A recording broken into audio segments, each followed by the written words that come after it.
Hello friends, welcome to my YouTube channel knowledge is power. मैं शुभदीप चटर्जी आप लोगों को वेलकम करता हूं मेरे YouTube channel knowledge is power में।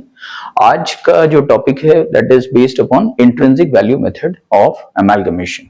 ठीक है, अमालगमेशन एक बहुत ही इंटरेस्टिंग सा चैप्टर है अकाउंट्स में। मैं आज उसका इंट्रिंसिक वैल्यू मेथड जिसके जो कि एक बेसिस है परचेज कंसिडरेशन पीसी को निकालने का, आज मैं उसको आप लोगों को एक्सप्लेन करने जा रहा हूं। तो मैं आप लोग सबसे अपील करता हूं कि मेरे YouTube चैनल को नॉलेज इज पावर को काइंडली आप सब कोई लाइक करिए, शेयर करिए एंड सब्सक्राइब जरूर करिए। अब शुरू करते हैं वीडियो को।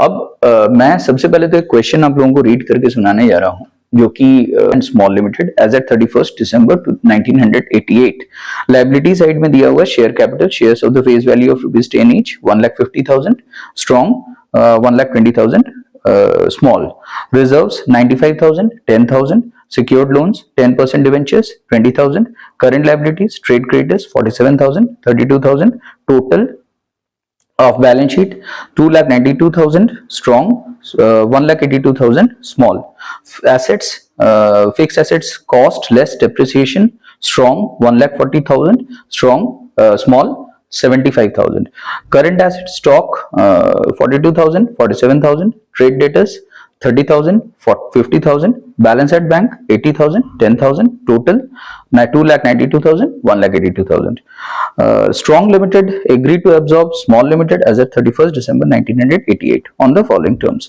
Strong limited agreed to repay 10% debentures of small limited. Strong limited to revalue its fixed assets at 1,95,000 to be incorporated in the books. Shares of both the companies to be revalued on net assets basis after considering 50,000 rupees towards value of goodwill of small limited. The cost of absorption of 3,000 rupees are met by strong limited. You are required to calculate the ratio of exchange of shares, give journal entries in the books of strong limited, construct the bank account to arrive at the balance on absorption. तो देखते हैं इस question को हम लोग कैसे solve करते हैं।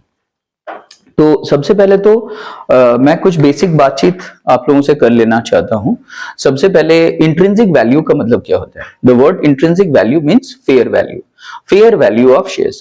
तो it is to be calculated on net assets basis. इसका मतलब हम लोगों को सबसे पहले जितने भी टैंजिबल और इनटैंजिबल एसेट्स हैं उसके फेयर वैल्यूज को कंसिडर करके हम लोगों को क्या करना है, सबसे पहले तो उसका टोटल एसेट्स निकालना है। किसका निकालना है? अमलगमेटिंग कंपनी का। जो कंपनी को अब्सॉर्ब किया जा रहा है उस कंपनी का हम लोग यहाँ पे कोशिश करेंगे कि उसका नेट एसेट्स को निकालेंगे। साथ में खुद का यानी कि अमलगमेटेड कंपनी भी अपना रीवैल्यूड फिगर्स के आधार पे यानी कि फेयर वैल्यूज के आधार पे अपना जो खुद का टोटल एसेट्स है उसको निकालेगा। फ्रॉम द टोटल एसेट्स हम लोग एक्सटर्नल जितने भी लायबिलिटीज हैं जैसे कि डिबेंचर्स, जैसे कि ट्रेड क्रेडिटर्स, ये सब हम लोग माइनस कर देंगे। माइनस करने के बाद जो हम लोगों का नेटवर्थ आएगा जिसको हम लोग नेट एसेट्स भी बोलते हैं उसको निकालेंगे दोनों कंपनीज का। दोनों कंपनीज का नेटवर्थ निकाल लेने के बाद हम लोग क्या करेंगे, उसको जितने भी नंबर ऑफ इक्विटी शेयर्स होंगे बोथ द कंपनीज का उससे हम लोग डिवाइड करके इंट्रिंसिक वैल्यू पर शेयर निकालेंगे। इस इंट्रिंसिक वैल्यू पर शेयर के बेसिस पे हम लोग एक्सचेंज ऑफ शेयर्स करेंगे। मतलब इसको हम लोग मानेंगे स्वैप रेशियो यानी कि एक्सचेंज रेशियो। इस एक्सचेंज रेशियो के बेसिस पे हम लोग ये डिसाइड करेंगे कि कितने शेयर्स इसको देना है। अमलगमेटेड कंपनी अपना कितना शेयर्स इशू करेगा टू द अमलगमेटिंग कंपनी, यानी कि जिस कंपनी को अमलगमेट किया जा रहा है, जिस कंपनी को आप एब्सॉर्ब कर रहे हो, जो कि आपका ट्रांसफरर कंपनी है। तो ट्रांसफरर कंपनी को कितना शेयर्स यहाँ पे ट्रांसफरी कंपनी अपना इशू करेगा वो हम लोग यहाँ पे निकालेंगे। मतलब टारगेट कंपनी को कितना शेयर्स देना है वो यहाँ पे निकालना है। तो चलिए देखते हैं इसको कैसे हम लोग निकालते हैं। तो देखिए इस क्वेश्चन में हम लोग देखें कि दो कंपनीज हैं स्ट्रॉन्ग और स्मॉल। स्ट्रॉन्ग लिमिटेड जो है that is the amalgamated company और स्मॉल लिमिटेड जो है that is the amalgamating company. आप लोग इसको ट्रांसफरी कंपनी बोल सकते हो स्ट्रॉन्ग को, और स्मॉल हो गया आपका ट्रांसफरर कंपनी। ठीक है, तो यहाँ पे स्ट्रॉन्ग जो है वो स्मॉल को एब्सॉर्ब कर रहा है। Fix assets, tangible fix assets strong का दिया हुआ है 1,95,000 और स्मॉल का 75,000। हम लोग निकाल क्या रहे हैं, हम लोग निकाल रहे हैं calculation of net assets of strong limited and small limited. तो फिक्स एसेट्स दोनों का मैंने कंसिडर किया 1,95,000 और 75,000। गुडविल क्वेश्चन में बोला है कि स्ट्रॉन्ग जो है वो नेट एसेट्स को वैल्यूएशन करते समय कंसिडर करेगा कि स्मॉल के पास 50,000 रुपीज का गुडविल है, मतलब 50,000 का गुडविल वो के लिए वो एक्स्ट्रा पेमेंट करने के लिए रेडी है, ठीक है। तो 50,000 रुपीज का गुडविल हम लोगों ने कंसिडर किया। स्टॉक 42,000 और 47,000 कंसिडर किया जा रहा है, जो कि ऑलरेडी बैलेंस शीट में दिया हुआ है। ट्रेड डेटर्स 30,000 और 50,000 होगा। बैलेंस एट बैंक 80,000 और 10,000 होगा। टोटल ऑफ एसेट्स 3,47,000 और 2,32,000 यहाँ पे होगा। आपको यहाँ पे ये भी समझना है कि जिन एसेट्स का रीवैल्यूड फिगर्स क्वेश्चन में नहीं दिया हुआ है, उन एसेट्स के लिए जो बैलेंस शीट फिगर्स हैं, they will be considered as the fair value, यानी कि बुक वैल्यूज को ही फेयर वैल्यू मान करके हम लोगों को उसको कंसिडर करना पड़ेगा। इसके बाद एक्सटर्नल लायबिलिटीज को कंसिडर करते हैं। 10% डिवेंचर्स, यहाँ पे स्ट्रॉन्ग का खुद का कोई 10% डिवेंचर्स नहीं था, स्मॉल का था 20,000, ट्रेड क्रेडिटर्स 47,000 एंड 32,000। टोटल करना है, एसेट्स का टोटल आया था 3,47,000। टोटल एक्सटर्नल लायबिलिटीज स्ट्रॉन्ग का आया 47,000 और स्मॉल का आया 32,000 plus 20,000, that is equal to 52,000। अब क्या करना है हम लोगों को, टोटल एसेट्स 3,47,000 में से टोटल एक्सटर्नल लायबिलिटीज 47,000 को माइनस करने के बाद नेट एसेट्स आ जाएगा 3 लाख रुपीस और स्मॉल का आ जाएगा 2,32,000। Total assets minus 52,000 external liabilities करने के बाद नेट एसेट्स आ जाएगा 1,80,000। अब नंबर ऑफ इक्विटी शेयर्स जो क्वेश्चन में दिया हुआ है, वो टोटल इक्विटी शेयर कैपिटल दिया हुआ था 1,50,000, फेस वैल्यू 10 रुपीज करके था। तो मैंने क्या किया, 1,50,000 को यहाँ पे मैंने 10 फेस वैल्यू से डिवाइड करके number of equity shares 15,000 strong का और 1,20,000 का share capital divided by 10 rupees each करके 12,000 शेयर्स मैंने स्मॉल का यहाँ पे निकाला। अब क्या करना है, हम लोगों को 3 लाख रुपीस का नेट एसेट्स को 15,000 शेयर से डिवाइड करके intrinsic value per share 20 rupees यहाँ पे निकाल लेना है स्ट्रॉन्ग का। उसके बाद स्मॉल का 1,80,000 रुपीज का नेट एसेट्स को 12,000 शेयर से डिवाइड करके 15 रुपीज पर शेयर स्मॉल का यहाँ पे निकाल लेना है। तो हम लोग यहाँ पे देख रहे हैं कि इंट्रिंसिक वैल्यू पर शेयर जब निकल गया तो रेशियो ऑफ एक्सचेंज भी निकालना अपने लिए काफी आसान हो जा रहा है। Ratio of exchange is equal to IVPS, यानी कि intrinsic value per share of small divided by intrinsic value per share of strong. यहाँ पे आप लोगों को एक टिप मैं देना चाहता हूं, वो ये है कि आप लोग न्यूमरेटर में हमेशा intrinsic value per share target company का लीजिएगा, यानी कि जिस कंपनी को एब्जॉर्ब किया जा रहा है उस कंपनी का लीजिएगा और डिवाइड करिएगा जो कंपनी एब्जॉर्ब करने वाली है, यानी कि जो आपका ट्रांसफरी कंपनी है उसका इंट्रिंसिक वैल्यू पर शेयर से आपको डिवाइड देना होगा। तो ऊपर में रहेगा ट्रांसफरर कंपनी का IVPS और नीचे रहेगा ट्रांसफरी कंपनी का IVPS।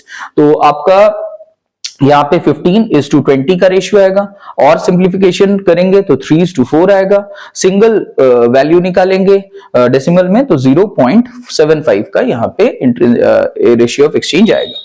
परचेज कंसिडरेशन यहाँ पे कितना होगा, बहुत ही आसान है। स्मॉल को एक्वायर किया जा रहा है तो स्मॉल का जो टोटल नेट एसेट्स का वैल्यू है that is the purchase consideration 1,80,000।